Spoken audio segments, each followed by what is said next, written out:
Good evening, everyone, and welcome to a little bit running late of Tuesday night animal talk with Back to Basics dog training.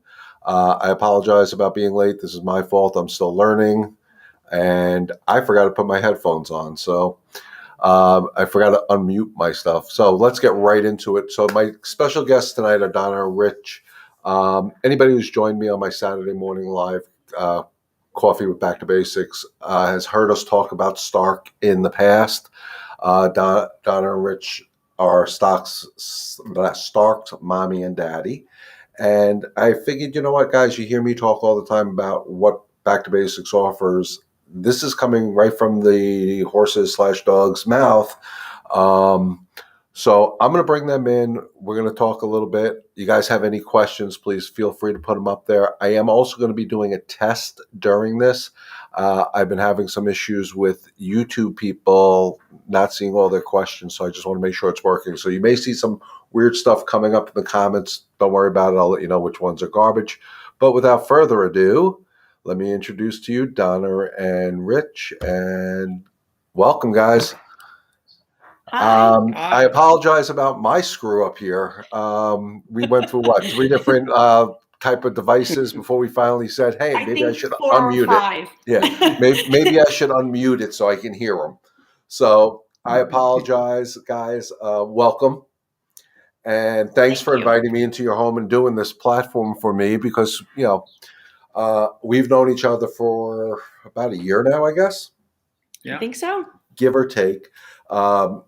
A lot of our mutual friends on my Facebook Live Saturday morning have heard us talk about Stark in positive ways. But you know what? You guys are the customers. So why don't you tell my viewers how we got together? What brought you to calling me? How's that? Okay. You start off with the rescue. The kids basically wore us down. We didn't want anything to do with a dog. And COVID hit, and we got all the promises in the world. I'll take them out, I'll feed them, I'll wash them, et cetera, et cetera.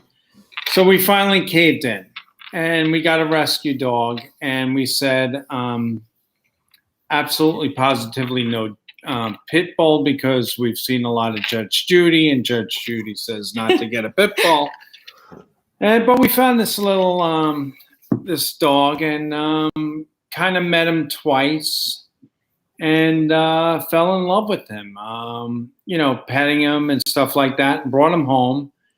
And what we soon learned was that he was used to ruling the roost, and he was running ragged around the house, and he basically was, running the whole household. And he was not nipping; he was doing some biting, not listening, aggressiveness a bit, and we didn't understand him. And Donna and I found ourselves out on the porch 5 days afterwards saying, what the hell are we going to do now? How are we going to get out of this? And going back a little bit more to what Rich was talking about was that, we had conversations with the rescue prior. We had several conversations with them. We asked a lot of questions, like questions that we had as a family that Rich and I had together, because we kind of already had an idea of what we could handle and what we couldn't handle. So there were certain things that they responded to us with. And when we had Stark in our presence here at the home, that's not how they answered. So the dog that we got was not the answers that we got when we asked certain questions. So what were the questions you asked the rescue group that they misled you or misinformed you on? We asked about his personality.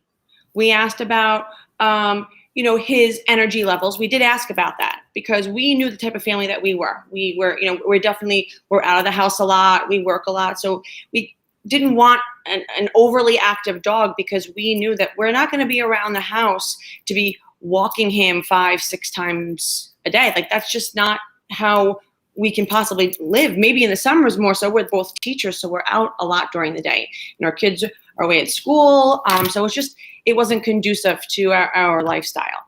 Another thing that we knew about was I knew that he had already been in a home and was adopted. and he was returned. So I asked a little bit about that. Why was he returned? What happened? What was going on? So I was told about the type of family he had been with, and I was told about why he was returned.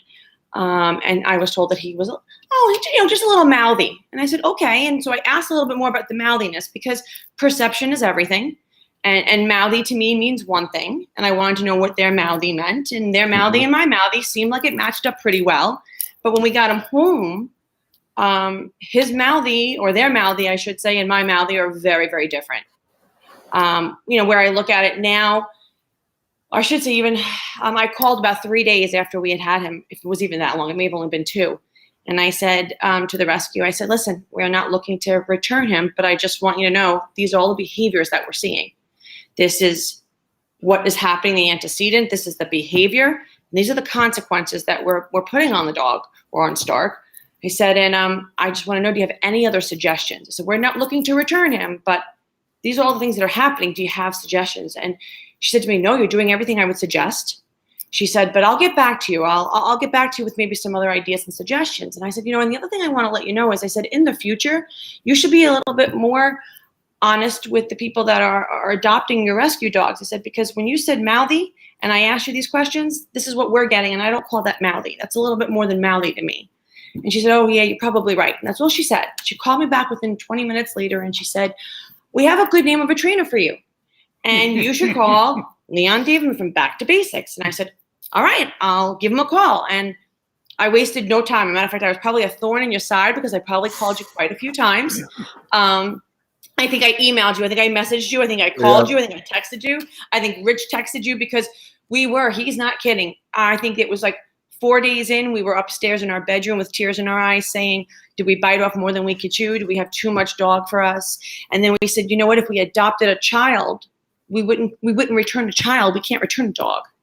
This is a baby. This is our baby now. And then we sat outside on the porch 5 days later, the same thing, like, what are we going to do? What are we going to do? And then we kept saying, well, as soon as this trainer comes, we're going to see, like, let's just take it one day at a time from that point forward. And then the first time you called, we spoke for an hour on the phone. And I just felt like such a relief, such a relief when you were able to describe some of the behaviors that, you had already known about with Stark. And I was like, okay, this is going to be it. But then you also confirmed things for me that I knew I wasn't crazy when you had kind of said to me, oh, no, that's not the type of family that he was in. And no, that's probably not why they returned him. And I was like, oh, I feel better now, because I know I'm not losing my mind. Right. So a little backstory for the viewers. By the way, anybody who's watching, please give a shout out in the comments. Say hi to Donna and Rich. Let us know you're watching. But a little backstory is the first house that Stark, who was then Harlan, I believe, Yes, was in, happened to call me to work with the dog in his first home that he went to, and we're not going to mention the rescue group's name because I don't believe in doing that. But the rescue group should not have put him in that environment. It was a condo environment, no fence yard, a high energy dog. But the kicker, what we thought was a kicker, is they never told you that they had a previous trainer at the other job. Michelle with Athena says hi. She can so relate. hi, Michelle. We see you on Saturday mornings. There we go. And there's the hi.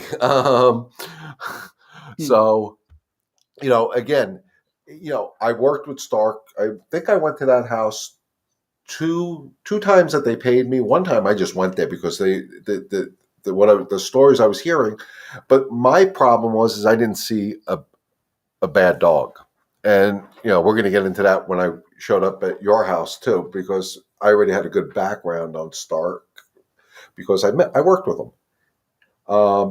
So we got to your house and I made one correction, and both of you just looked at me like I shot the dog with a tranquilizer dart or something. That's truly what it looked like. I wish I could have videoed it, because he just sat there and he didn't move. He just sat by your side, or he walked by your side, and he just looked at you and he never took his eyes off of you. It was like he was just in awe. Right. And one of the things Richard said when he was talking about it is the biting. And I just want to make it very clear to my viewers, and you guys know, because we've had a lot of conversations over the year, his biting was not aggressive biting. It was play biting. He just didn't know how to control the amount of pressure. He had no impulse control, period. That's correct. So and we understand that now. Right. Now you understand it. And to me, Stark was the type of puppy, as a puppy, and we've had this conversation, it was taken away from his mom way too early. And we got a message from, and this young lady. Samantha says, "Hi guys, hope you guys are doing good. Tell Alex I said hi." The rest of the message is going to be random. This is that test I was talking to you about. Yes. Sometimes on YouTube I don't get the question, so I ask my family to go onto YouTube to get me type questions for me so I can get an idea what the hell's going on with this. Besides that, I don't know how to turn off my mute button. Hi, Samantha. So Stark was taken away from his mom way, way too early, in my opinion. And the mother dog teaches bite inhibition because they'll bite mom too hard, mom will take care of it. Unfortunately, in my opinion, he was taken away too early, and I think I made that very clear to you guys day one. You have to act like his mother now, and not his human mother, his dog mother. Yes. So one of the things, and again, you guys correct me if I'm wrong, if I misspeak, if it's something that people may take out of content, but one of the things I did preach to you guys is what's coming up now, that energy is a better form of communication. Most definitely. We talked a lot about energy. So I want you to tell the story because, here I walked in, you guys were like ready to pull your hair out. Oh, well, yes. Well, the first thing before you even walked in, I'll never forget, I was up in a hotel up in Potsdam, and you and I spoke for an hour on the phone. Yeah, yes. I remember that. And you told me to go onto your YouTube channel and to watch your Mastering the Walk. Which I've since changed because YouTube didn't like that Mastering the Walk thing. Nobody was finding it. So now it's how to leash train your dog. Oh, well, because I have to tell you, and I still talk about that. I was just talking about it even this morning to somebody that I work with because I just found that to be so, so helpful. And I've said it so many times on your Saturday morning shows in so many ways because I really felt like it's that threshold management has been truly such a blessing besides you helping us. But because I feel like that threshold management is even more important to me than the actual walk itself because Absolutely. It really it helps us feel that we have the control. So when we feel we have the control, our energy becomes what it needs to be so that we can be more consistent and we can be what Stark needs. And it really has helped us so, so much. We have that frustration that we would feel because we would be uncertain isn't there. So our expectation for Stark is where it needs to be so that we don't have that fear. We don't have that fear when we take him to like the vet, when we are trying to put him in the car or take him out of the car. Like our expectation is there for him and he meets it. And don't get me wrong, he's not perfect because none of us are. But we're comfortable in handling it now. So we can do what we need to do for him. And again, that's really through mastering the walk, that threshold training was so huge because like you've said before, it's not just the threshold of the doorway, it's the threshold wherever you want it to be, whether it's the crate, whether it's the car, whether it's the gate outside, wherever it may be, it's where you want it to be. So that's really helped us, I think, tremendously. And that's what started it. And then watching you walk in the door, Rich used to call you the dog whisperer. I mean, I definitely had frustration early on with the dog, and the dog knew it. And that wasn't effective. And by talking to you, and it's not a matter of you teach it to us, you talk to us about it, you model it, and it doesn't happen instantaneously. It's something that has to become a tool over time. You have to take deep breaths. You have to realize it's just a dog. It's a dog. It's not a human and don't take out your frustration. And it's not, and things go a lot better. I think the threshold, like as Donna said, the threshold of sit and wait until I invite you to eat your dinner. Wait and sit until I invite you to take your biscuit treat. Sit and wait before you go out the door to go pee and poop. That speaks volumes, and it creates something. I'm going to interrupt you 1 second because everything when I talk about threshold management, and somebody, Christine, and if I say your name wrong, I apologize, asked a question on here, and it does have to do with threshold management. She was just saying, first time she's seeing me live. Thank you for joining me. Weirdly, it's right after her dog chased the millionth bunny. It's getting frustrated, and I don't know how to get her to stop. You know, threshold management. The reason I came up with that episode 2, by the way, on my master in the no, how to leash train your dog, episode 2. It's yes, it's real important to teach a dog threshold, but it's also working on the dog's state of mind. It's keeping the dog calm wherever we're going to move forwards for something. So if we're going out the front door to walk a dog, and I know we've done this together, Stark has to be focused on me. And Christine, in this case, your dog should be focused on you. I don't care if it's your backyard or not.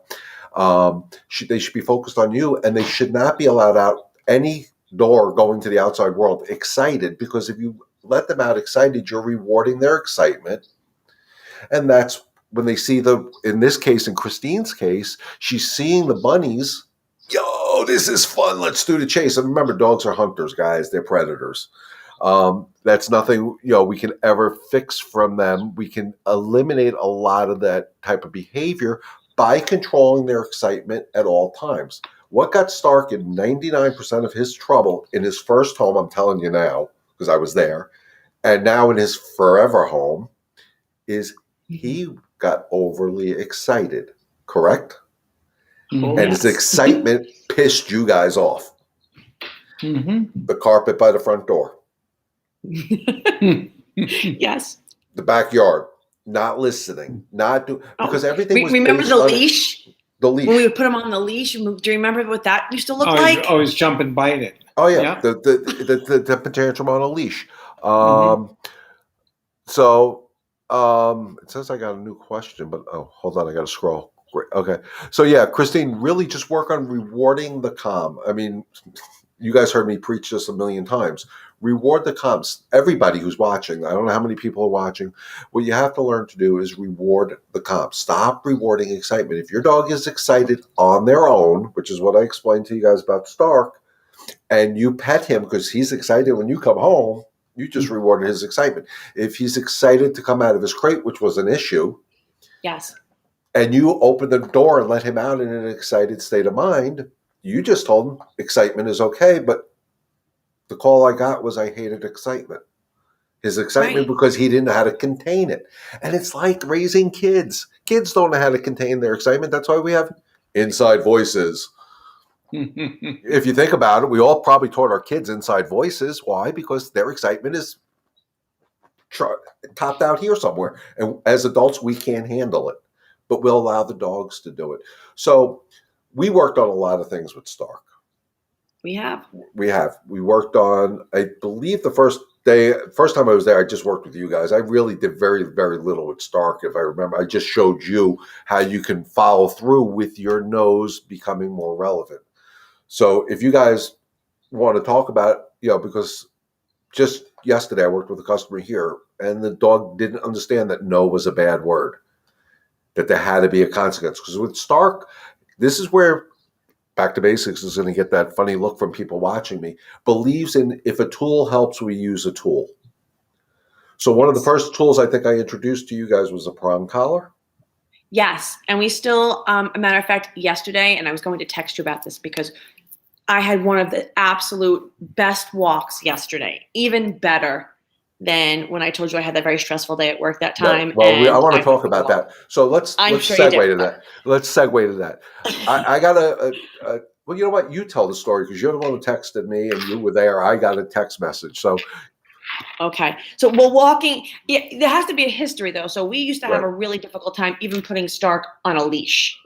It was just, whether it was my husband, whether it was Rich, whether it was me, I think Brian was one of the only people that could genuinely put Stark on a leash and be able to even walk him, whether it was 10 feet, 20 feet, or 100 feet without having any difficulty with walking Stark. I mean, the rest of us just didn't have any stimulus control, any control over Stark whatsoever, whether it was to take him to go to the bathroom or to go for a walk.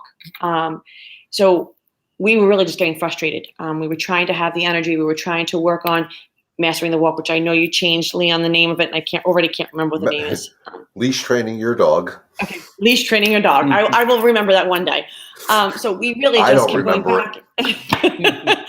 So it was like trying to work on so many things. And I remember texting you, and you would say, nope, just trying. You're right. Work on one or two things. And I was like, I just didn't know at that point even what was more important anymore. So, so long story short of it all was we started working with a prong collar, and the prong collar. And I will never forget. It was Rich, myself, Alex, and Brian were all here. And you, again, like Rich said, you would be wonderful. You would talk us through it first, anytime there was a tool that was introduced. And then you would model how to use it so that, one, obviously we used it correctly. And then each one of us would get a chance to use the tool with Stark. So again, that nobody was being hurt at all, obviously, or it wasn't being used incorrectly. So, and I remember, we first using it, and Stark was just uncomfortable with it just because it was new and he was just uncertain. And I remember Rich and Alex both going, oh, at first, because he was just uncomfortable with it. And I had to jump in right away because I wanted you there when I used it, because I just obviously wanted to use it correctly. And to this day, we still use that prong collar for walks, and it is the best thing to do with him. Those walks, do we just listen? No, I'm here. Okay, because we don't see you, so we have to look at Brian. So those walks are like the absolute best thing with him. So one day I had a very, very difficult time, a very challenging day at work, and just really stressful, and it's just been a stressful year in general for most people, I think, given everything that we've been through. And so I just came home and I just said, I really just want to take Stark for a walk. That's all I really want to do. And I just said, I'm just going to do this. And I have to say, I put the prong collar on and I hooked it all up correctly. And I took a little bag with me in case, God forbid, he was to go to the bathroom all along our walk. You never know. Wanted to be prepared. And I took him for a walk, and it was, and up until that point too, sometimes two of us would go just to make sure that, we had the control that we needed and the energy was all there. But I have to tell you, it was the most relaxing walk I had ever taken up until yesterday, of course. But it was such a great feeling. I came back on such a high from that walk. I just felt so good. I had to text you right away because I was so happy from that walk. Right. So, it was just a great feeling. So we introduced the prong collar, and you guys did it the right way. You asked me to come to do the introduction because, yes. like I said,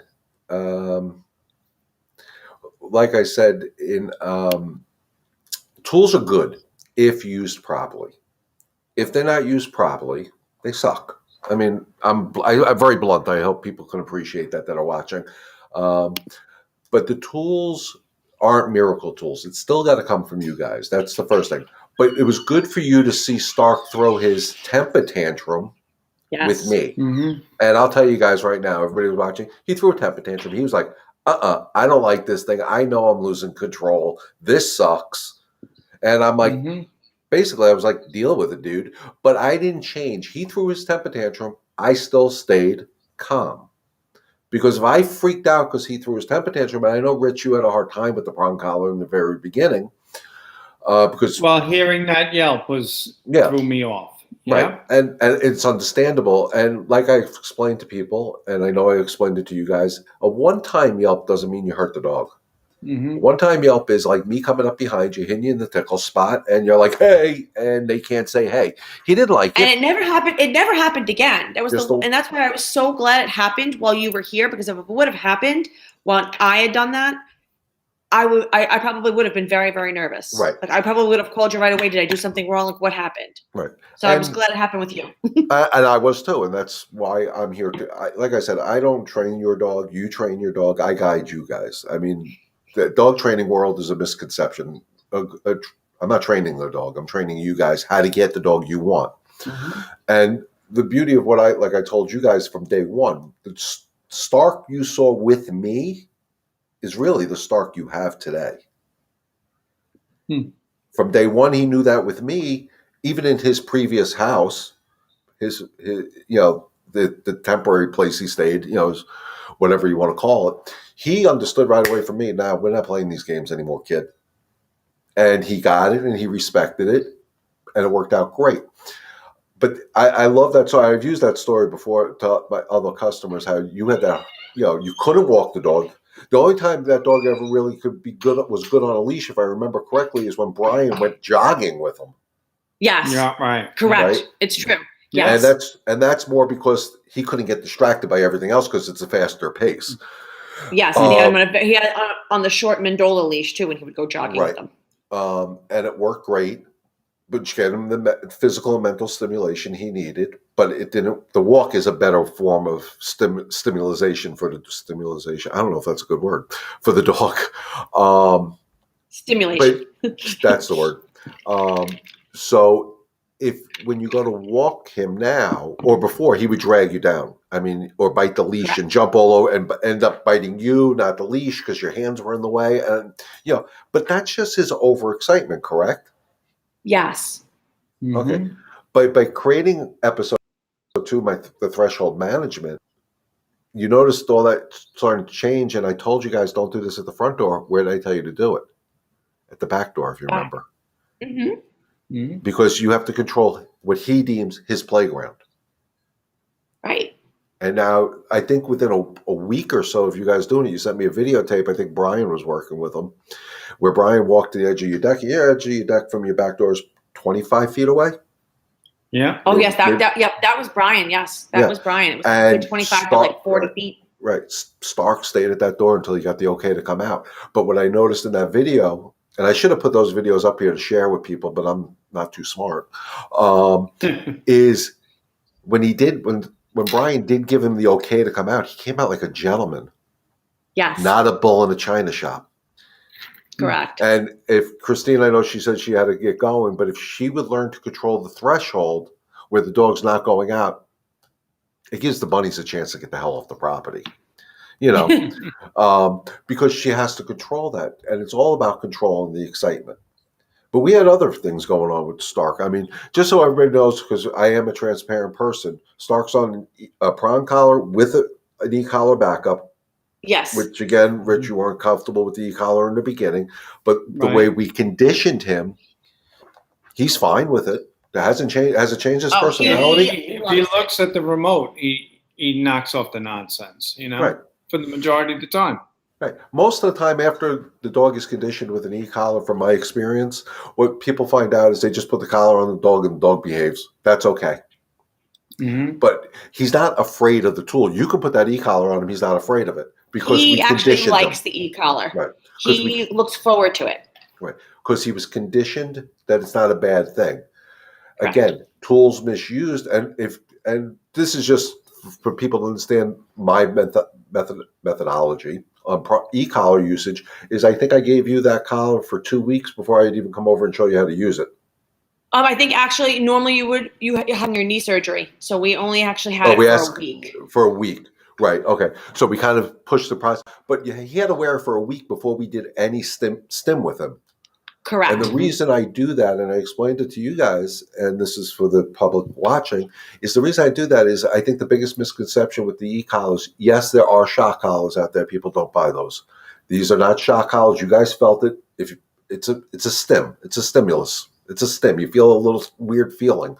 The reason I think they've come so bad over years is people put it right on the dog, and day one they start hitting buttons, but they don't even know what the hell this thing does. So they make that collar a negative because the dog gets it. It's a new feeling, first of all, and all of a sudden they go, what the hell is that? So by giving them a week and understanding that it's just part of my bling, it's not a bad tool. And it's conditioned to be used in conjunction with the leash, correct? That's how we did it. Correct. We did only recall for a while, and then when it came time to use it really with correction, I know we did not go forward until you came back to really show us again how to use correction and model it correctly, because I did not want to. I know you had showed it to us when you first came, but I was like, nope, I need you to come back to make sure I use it correctly. Right. But again, even when we did the correction phase, And it was very hard for me to really do the correction phase with him when I was there because he I usually know. doesn't make mistakes when I'm there. So it was very hard. So it had me getting you guys on the same page. But when we did the correction phase, the stim difference between the recall and the correction is minimal. I think we went, what, 10 higher? 10. 10. That's it. Right. So, and anybody who, and you guys can correct me if I'm wrong. The collars that I use, the e-collar technology, Mini Educator is the exact unit I use. Feels like one of those TENS units you would put on at a physical therapist or a chiropractor. Correct. It's not Correct. shocking you. It's a weird feeling.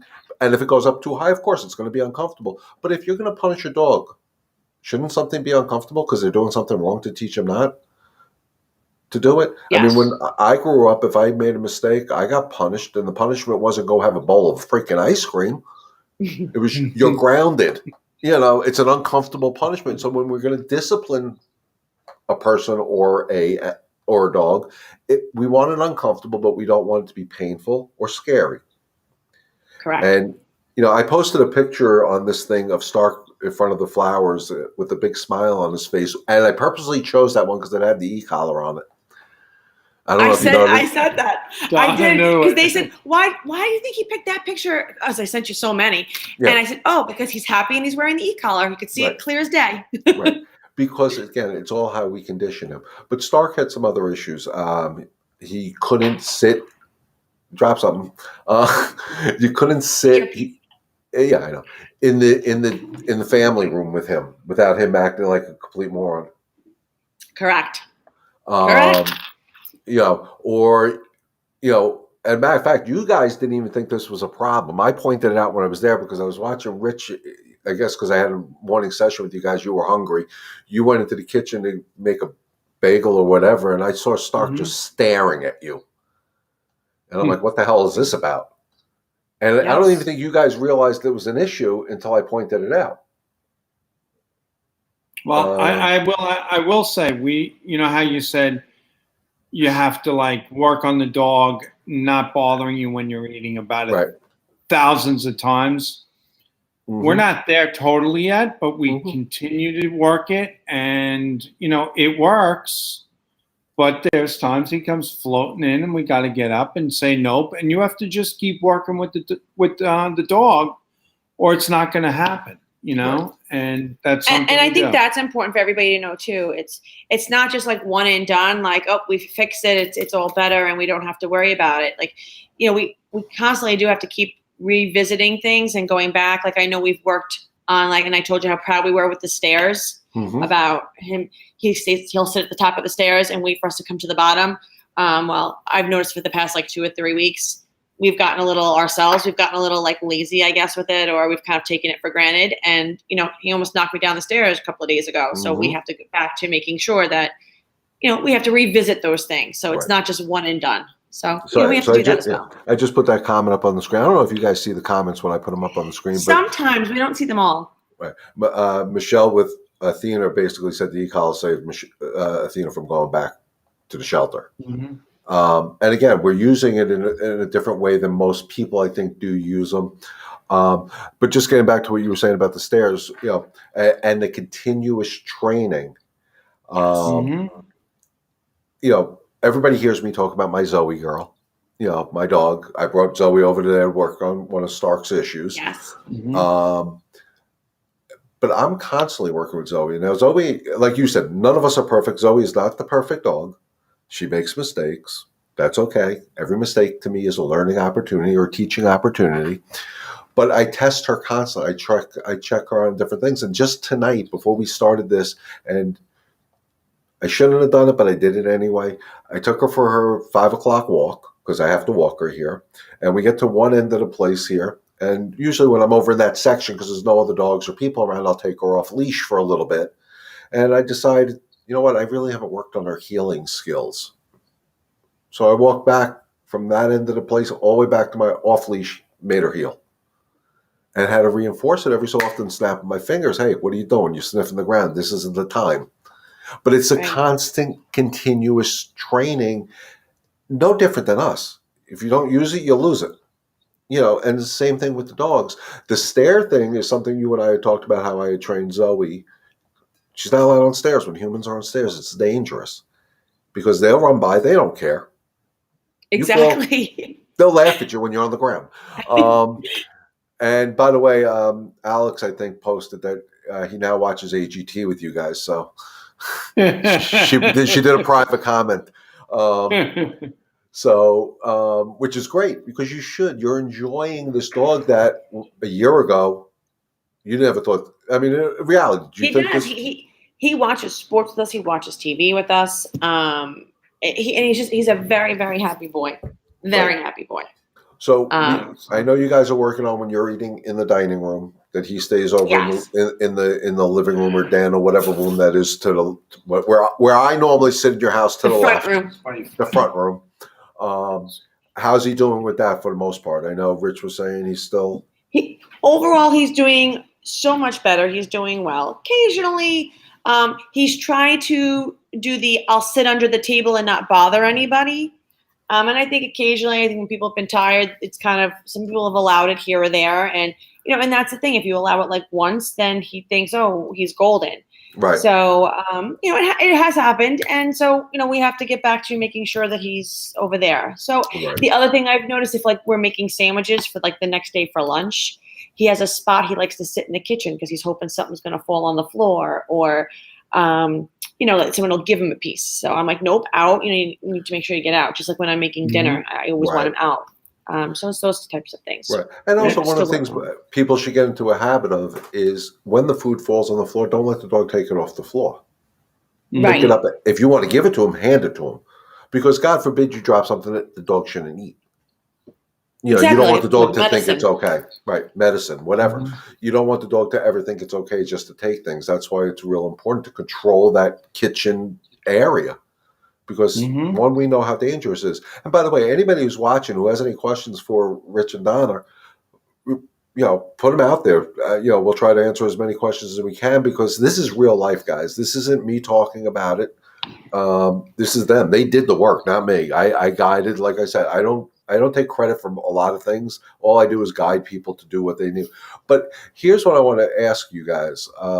And you how I feel about. And again, I don't know if you see this pop up when I put it up there, that energy is the most important communication.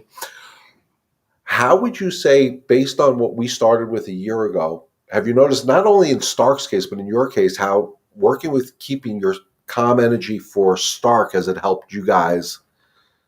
Is Stark dog reactive? If so, how did we handle it?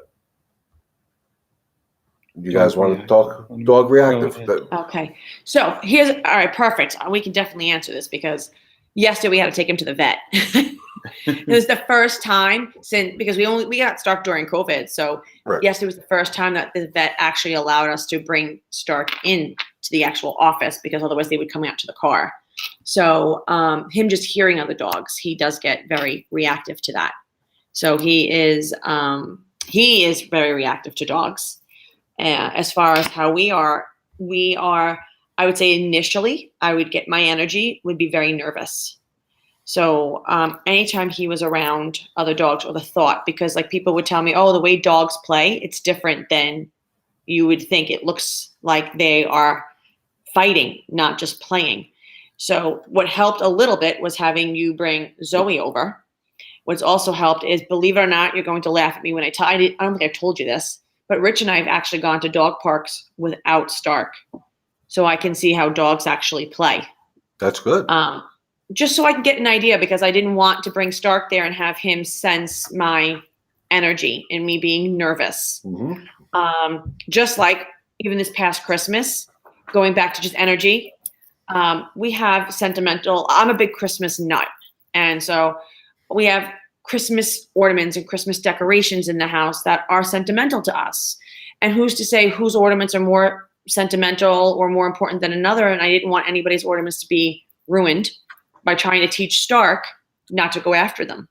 So instead of our energy being high or upsetting or nervous or, oh, I don't want him around the tree, I don't want him around the tree, we actually call it the Stark Christmas tree. We went out this year and we bought a Christmas tree to put up And we called it the Stark Christmas tree because we literally bought it just in case so that we could train Stark not to go near the Christmas tree. And it's a nice size tree. And we put up ornaments. We went and we bought ornaments just in case. From the dollar store. Yeah. And we said, listen, there'll be ornaments. They won't be toxic to him. And if he gets one or he gets a hold of one, it's a training. It's basically like a training tool. Right. And it's all about energy. So this way we won't be so upset and we can work through it and we won't be nervous or worried. And, so energy really with everything. And going back to the whole piece of with the vet, we brought him to the vet yesterday. And I think initially when we first walked in, we were calm. And then we started hearing dogs and we saw his reaction. And at first, for a quick second, it was kind of like, uh-oh, like what's going to happen? But then, like, I thought about how it's almost like you're like that little like angel or the devil like on our shoulders. And I have your voice. More the devil. Could be, it depends. And I hear your voice like kind of like saying like the word energy and like how you would handle the situation. And I'm just, and right away I just get into like my nope. And I do a quick little like leash correction with him. And I just tell him to sit. And you know what, if I have to do it 2 or 3 times, then I have to do it 2 or 3 times. And that's what we did. And then we had to get him on the scale and then we had to bring him into the room and that was it. So we did okay.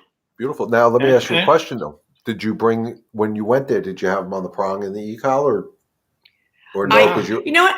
Regular leash. I had him just on the regular leash because I think I thought I was a superhero. So next time I will have my tools with me. Right. Okay. We didn't know we were going inside either. We didn't know we were going inside either. I do have a question for you though. So during COVID, when the vets weren't allowing people in with them, yes. How did they say Stark when the vet tech came in and took Stark? How'd they say he did when he was in there? They always said he was great up until the last time. And so did the groomers, and we laugh and say they're full of crap. But you know what, though? I have to say, so we were actually in the room with him when the vet came in. So we were there the whole time. And, he was definitely energetic in the room. And then when they put him on the table and they raised the table, he became a love.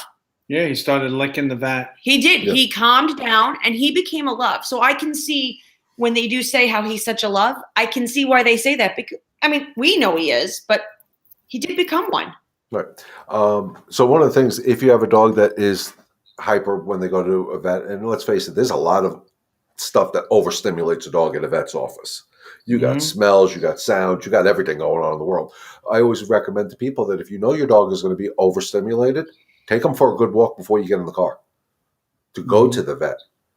This way he's a little bit more tired. But getting back to Stark's dog reactivity that Michelle asked, there's certain dogs like there's that German Shepherd. I don't know what's going on with that. I wanted to ask you about that anyway, that he reacts to on the other side of the fence. He's been doing great with that. Right. He was reactive, but what we did is, it's just so Michelle knows, is exactly what I tell everybody to do. If you know your dog is going to be reactive, because I had the privilege of being able to bring Zoe there.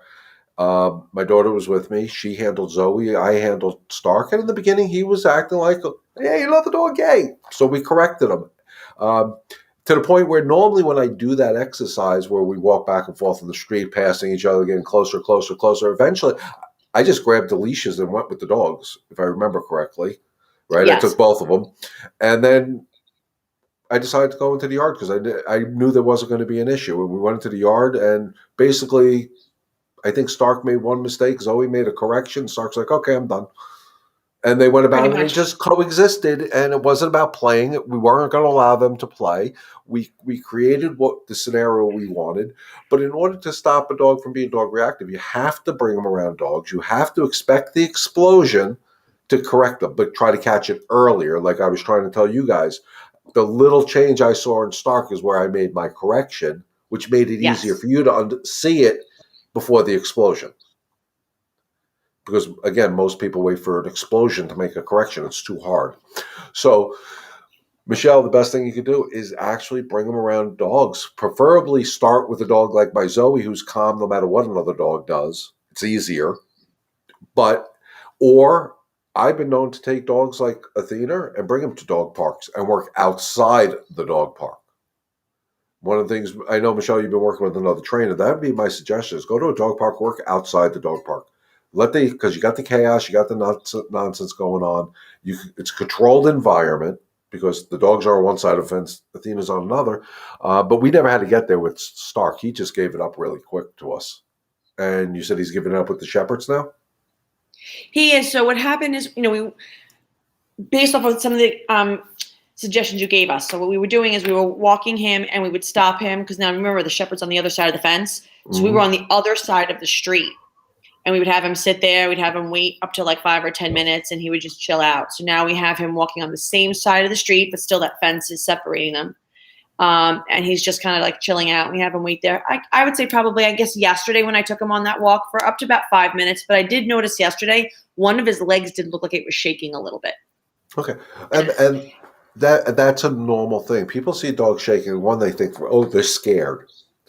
Okay. People got to get that out of there. It's that dogs not scared when they're shaking. When they're doing that, it's I normally would do this. I normally react to this dog, but I'm not supposed to. What do I do? And their whole bodies they quiver because it's working them through a process. And the more you work them through, you'll see that quivering is less and less.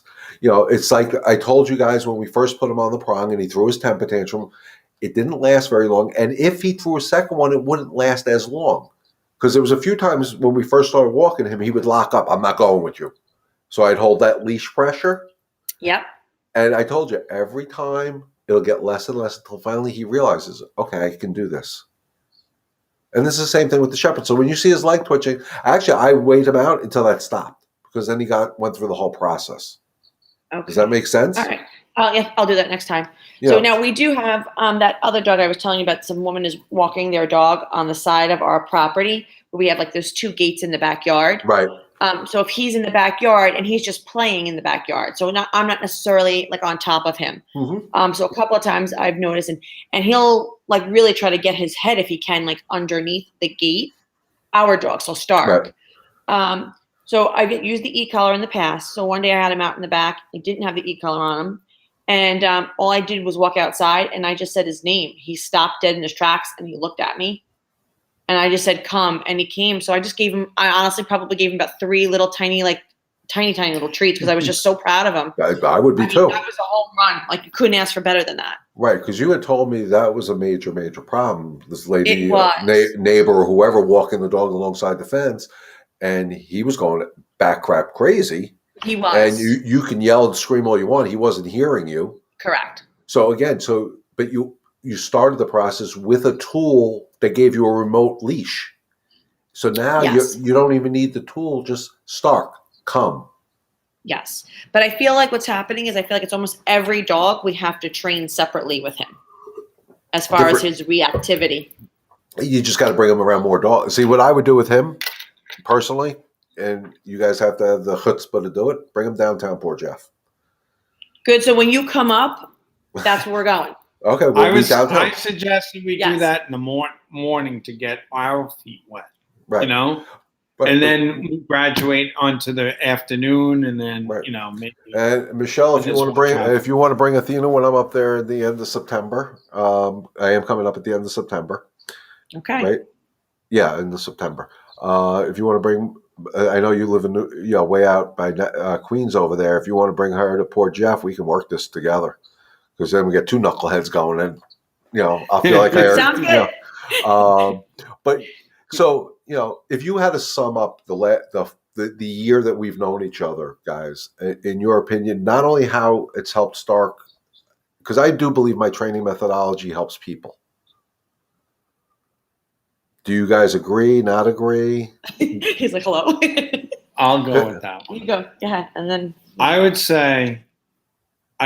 We went from, this is going to be great. We're going to get a dog in COVID and it's going to be wonderful, to 5 days later, what the hell are we doing?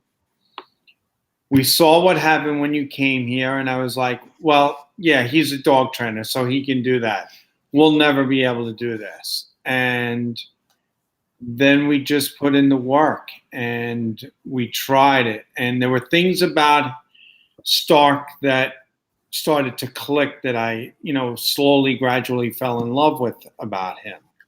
And, I love coming down and spending my Saturdays with him outside and my Sundays, in the backyard, when I get to do that. I work this summer. I get home at 2:15. I like grabbing a Dunkin' coffee and hanging outside and playing ball with him, taking him for his walk. I enjoy watching, like, Donna will say to him at night. He looks at Donna at 9:10, and he puts his ears back, and she says, "You want to go nighty-night?" And he gets up and looks at her, come on, and trots over to his crate. And to watch that, it's just been a great part of my life, having Stark, so that's what I feel like. And I feel like the most important thing that you really taught me was the threshold. That's where I started getting the control. That's where I started feeling comfortable. That's where I was learning the energy, and the threshold really, really helped me. Yeah, the thing with the eating in the kitchen, you told us about that, how you did that, and you said you have to do it about 1,000 times, maybe 2,000. Yeah, it's not perfect, but damn, it's pretty good. He stays there quite a lot. Maybe comes in twice to bust our chops and get told to get out, but it's pretty good. Hopefully in another few months it's one time, and then it's no times. Right. But you have to work towards it. Exactly. Nothing's perfect. It takes time. It takes a lot of work. But my message is the work is worth the reward. He brings me such enjoyment. Great. How about you? I think, honestly, Leon, and I've posted it, I've written it, I've said it on your Saturday shows. I don't think we as a family would be where we are today if it wasn't for you. I really don't. I think you couldn't have been any more flexible with us. I think you took our family, including Stark, and you helped us see who Stark is. You really did. And you took us as all individuals, and we were all doing different things with Stark, and you helped us see what we needed to do, who we needed to be, how we need to be consistent, how we needed to have a certain type of energy for Stark. And you helped us be that and come together and be consistent for him. I keep looking this way because he's outside right now with Alex. That's why I keep looking that way. I'm like talking about him, so I'm sorry.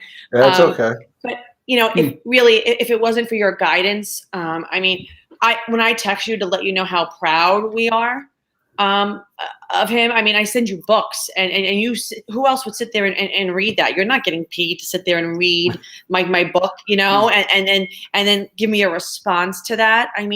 If it wasn't for you, I don't think I would ever hear the words from my husband say "I love you" to a dog.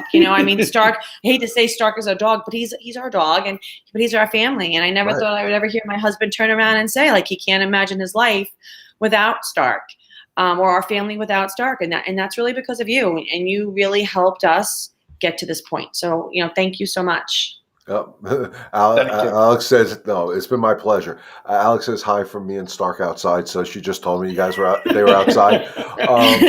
But guys, the one thing I say, it's an honor and a privilege for me to be invited to anybody's home to give what I've learned from watching and observing dogs and seeing this success. And sometimes, not always do I get success stories. I'm not saying I'm perfect either. Some people will never agree with my methodology of training, and that's okay. But if people take something away from it and it helps them, I do believe in my motto, together we can help one dog and one family at a time. The one thing I've noticed with you guys, because that's who I'm talking to right now, is I felt the tension in the house when I first walked in there. And I felt it. And I was like, okay, how am I going to get through this? And Rich, you and I have talked about it. A lot of it was coming from you. You were at that point, and I understood it. And then each and every other time when I would come in, I'd feel less and less, because I am all about energy, and I feel the energy change in the house. To when I was there in June, was I just there? Was it June? Mm-hmm. June, right? May or June, yeah. Yeah, it was so much. It was a pleasant experience. And and that's why I say I think what I teach about the energy of the dogs helps us in our everyday lives. And I hope it helps you guys in your everyday lives, that you realize some of the stressors that used to stress you out doesn't pay. And that's what it's about. And the dogs are teaching us that. And it's a beautiful thing to watch. And, when I talked about that horse rescue that I did on episode 1 of Tuesday night, I'm sorry, I changed the name of that too. Animal Talk with Back to Basics. The horse responded to us from energy. So if horses respond to us from energy and dogs respond to us from energy, they're animals. So if we use our proper energy on people, we can help people. And I believe that. I'm a firm believer in that. With the children you work with, how important your energy is to help those kids. And as a teacher, Rich, you too, your energy can make or break that kid that is on that fence. And and that's what, I think Back to Basics was founded on, is the belief in the energy helping everything. Stark is now, a little over a year old now, a year and a half? About a year and a half. About a year and a half old, year old. Went from one home to, like I said, his forever home. Thank you for giving him the opportunity, and trusting in the system, because you can see over the year it's worked for you guys. I'll keep putting out this content on Facebook and YouTube for people. I appreciate you guys letting me into the house. Do you guys have anything you want to wrap up and say? Otherwise, I'll do my normal wrap up. Any words of advice you could give to somebody maybe who's in your situation now? I would just say that, it can be a lot of work. And at first, when I looked at the work, I was like, you got to be kidding. I'm not doing that. And then I think He did say that. I think Donna definitely took the bull by the horns, and I saw by her modeling, your modeling, and it took me a little longer to get on board. But once I got on board, man, the rewards are unbelievable. So if you're sitting there thinking, I got to give this back, or I can't do this, I can't open my home up, the rewards are unbelievable. That's all I have to say. And for me, I think there's two things. I think one, for anybody who doesn't have, if they're looking for their dog, they don't have their dog yet. I think for me, I would suggest, the only thing I wish we could have done differently is maybe had gotten in touch with Leon first. I really wish we would have had you in our phone before Stark walked in the door. I think that would have made, a little bit of a difference for us. That would have been a wonderful thing, actually. The other piece is, as you were saying, like to think about returning a dog. Like I think back, when we thought about that, I just go back to what we first thought about was like, if we adopted a child, we would never think to return a child. So right. I think if you're in a position like that, I think you just need to, like what we did, just try everything first. Keep at it. Just keep at it. Look for, just look for a trainer, look for somebody. And again, not because I'm on your show right now, but honestly, we cannot say enough about the support and how much you've done for Stark and for our family. So again, we always sing your praises. So thank you so much. I appreciate that. And I told you guys from day one, probably when we spoke, when you were upstate, when you were in the hotel room, once you hired me on, you became part of my pack. And that's something I take very seriously. So, this thing is on 24/7. I don't turn it off. I don't necessarily get back to people quickly. If I'm in sessions and stuff like that, I'm not going to get back to people, but I get back to you. I'd rather you ask me the questions, because it's not for my sake, it's for Stark's sake. Because you paid me to advocate for Stark and explain to you what he was communicating to you, because he was communicating very clearly exactly what he is. My cat's drinking my water. I can't train cats. But actually, I just snapped and he got off the table. So that was pretty good. Hi, Tiki. So I'm going to let you guys go, because I've kept you on here for an hour, actually more than an hour, because I was stupid in the beginning, couldn't figure out that I had unmute to hear people. But that's okay. That's because I'm human. But I do want to thank you for inviting me to do this, allow me to interview you guys on this thing. I hope other people find it useful for them. And again, guys, thank you for everything. Keep me updated on Stark. I appreciate it. Of course. Once I finalize my trip up there, of course, I will be stopping by. Definitely. And And we I are know going to what. take you up on going somewhere with him. Yeah, no, we'll definitely do that. I know you Socializing had part. texted me last week, I think it was, and you had said there was some things you wanted to discuss also, some behaviors, I think. I thought that I saw that in the text. No, I don't think I did. I think it was more about I was just so happy we had somebody come to the house. It was my That was friend, it. and he didn't jump up on her once. I was No, like so proud of him for and that. Like that's that's part of huge, rewarding the huge. calm. He only got his affection from your guest when he was calm. I mean, I So did have him on a beautiful. leash. I did have him on a leash still, Okay, but the that's first time okay. somebody walked in the door, and for the first time, he never met her before. And you got to remember, during COVID, not a lot of people walking in through doors. This is all new No. experiences for dogs. So, it's everything. Rich, you said it the best. I mean, I preach it. Patience, patience, patience, and consistency is the key. Donna, you said it earlier. Sometimes I'm too tired to argue with him because he's under the table. If you don't have the consistency, you're not going to get the results. And the patience is crucial. Nothing is built over. What is it? There's a saying, and you guys are probably more intelligent. Nothing worth having is easy, or something like that. Yes. Yeah. I don't know the exact saying. If you want something, you work for it to get to those. Right. And if you put the work in, the end result, like Rich said, it's so worth it. You got somebody who's going to be by your side, come thick or thin, doesn't backtalk you, and always will put a smile on your face. So with that being said, guys, I'm going to do my normal wrap up. Okay. I'll talk to you guys soon.